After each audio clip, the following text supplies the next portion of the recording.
zone of inhibition is it reminds you that they're not necessarily dead, they just have been inhibited from growing, because it's not the zone of killing, it's the zone of inhibition.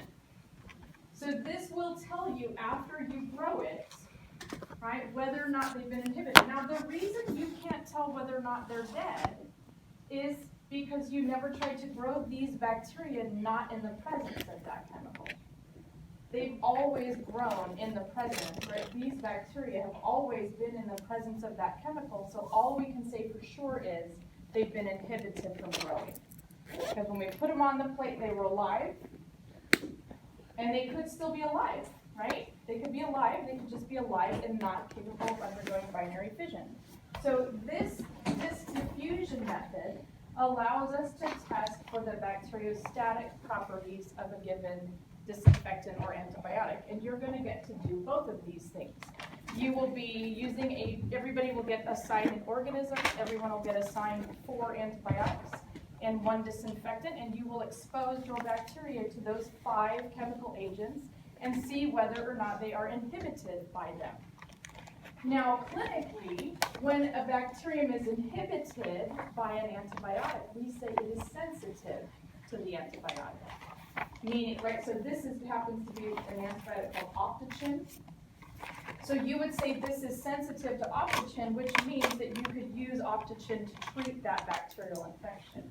So this is a very useful clinical tool, right? So this gives us the bacteriostatic capabilities because we never grow them without the disinfectant or the antibiotic, right? Thirdly, we have a new super cool thing, and that is the bacteriolytic control of microbes using something called phage therapy. So this is a new thing. It's a clinically tested thing. It's not like out there for general use, but it's a really cool thing where a bacterial infection in a person can be treated by infecting the bacteria with a virus. Right? So there are viruses that infect people, right? Flu, cold, HIV, influenza, all sorts of things are caused by viruses, right? There are also viruses that infect bacteria. And when they infect bacteria, they do the same thing they do when they infect animal cells or people cells, right? They attach, they go inside the bacteria, and at the end of their replicative cycle, they blow the bacteria up. And so they cause lysis of the bacteria. So how does this translate into a therapy, right? Well, a few years ago, there was a gentleman who had gotten sick. I think he was in India, really, really sick. And luckily for him, his wife worked at UCSD Medical Center because when he came home, he had a very, very serious infection caused by a bacterium that was over his whole body. He was intubated, he was dying, and they could not find any antibiotics to treat it. And he was dying, and there was nothing they could do because every antibiotic that they tried to use, the bacterium was resistant to, no zones of inhibition, no control of bacterial growth. Bacteria is growing and growing and growing and growing, and she says, listen, he's dying. Can we try this? Like, I've got these friends, and they're doing these phage therapies.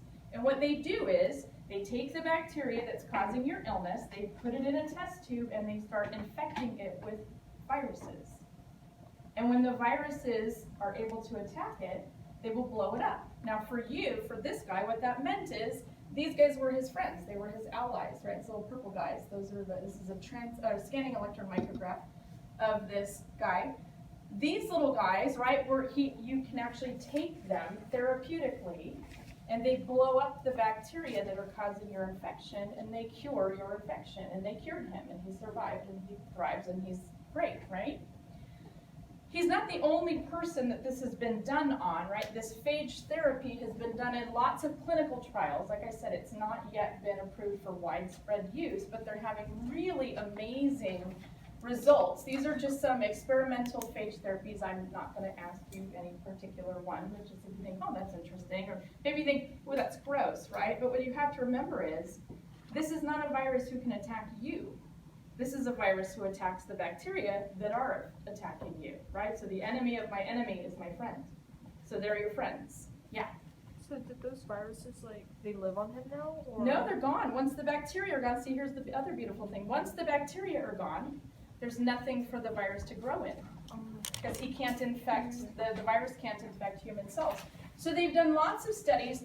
These blue lines are people, let me see, I think it's the orange. It's like it's mice, and then the hamsters are green. So lots of mouse and hamster rodent studies. But these right here, so here's a dysentery case, cholera, which is a type of dysentery.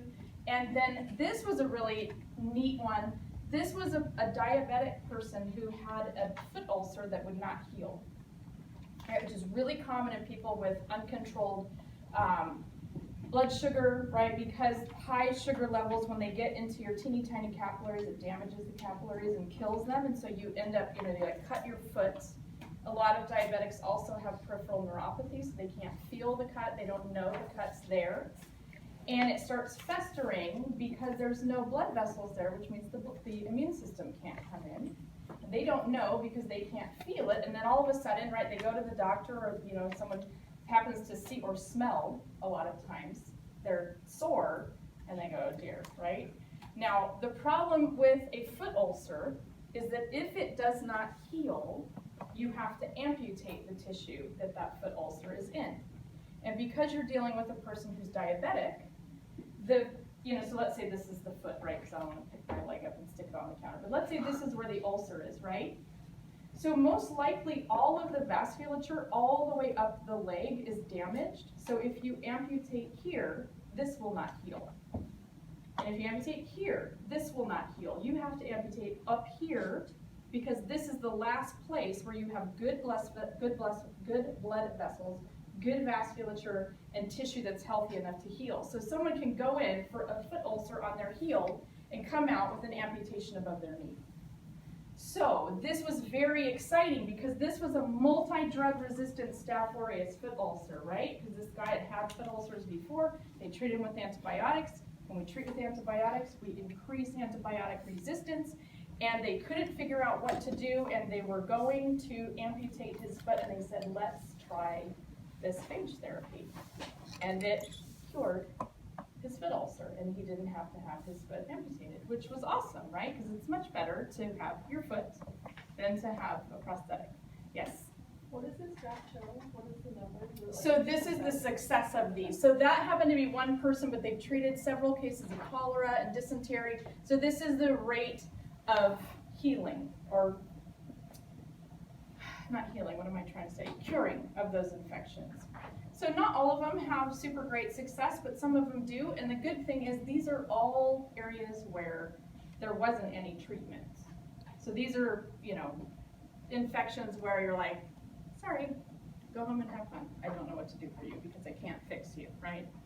So super exciting stuff. So that is a way of controlling growth bacteriolytically, right? Because they're by the nature of how viruses work, they blow bacteria up.